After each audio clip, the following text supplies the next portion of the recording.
Satellite in orbit. A satellite of mass m, and where is the satellite now? Well, it can be over here, it can be over here, and that dotted path is its orbit. It's an elliptical orbit, and we will assume that the potential energy at infinity, the gravitational potential energy, will be zero, and we want to present all answers in terms of the constants shown.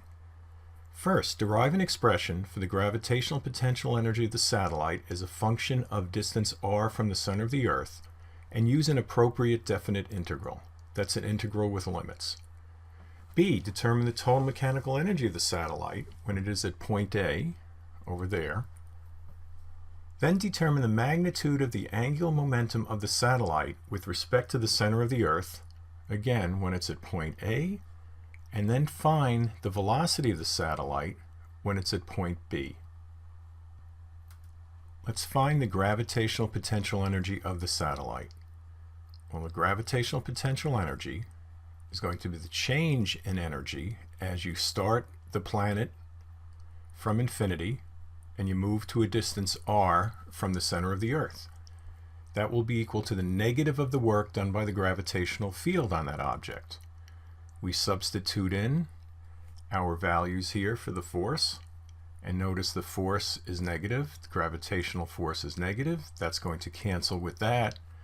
And then we have this positive integral here from infinity to r, but when you integrate 1 over r squared, you get a negative 1 over r, so that negative sign pops back out, and we're integrating from your limits. We start at infinity and we come to r. We have this term here, and I'm pretty sure we all recognize what that is, and we get this absolute gravitational potential energy of the object of mass m near the Earth at an orbital radius of r. And again, that radius is the distance to the center of the Earth, not the surface of the Earth. Determine the total mechanical energy of the satellite when it is at point A.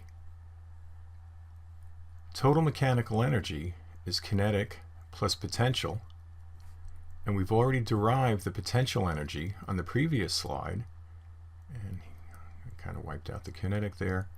And now what's our kinetic energy? It's just 1/2 m VA squared, where VA, there's our velocity at point A. So here you go. Here's the total mechanical energy.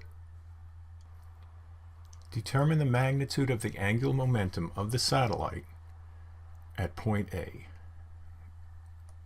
Now, the velocity at any point in the orbit is perpendicular to the radius vector connecting the Earth to the satellite. That's what we're showing right there. You can see the perpendicular nature of that.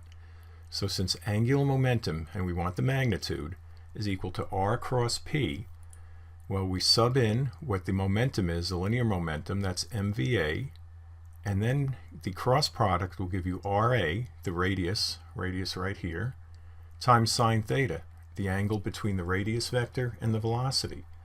Well, that angle is 90, so therefore we're left with Ra times mva is the magnitude of the angular momentum at point A. Determine the velocity of the satellite when it is at point B.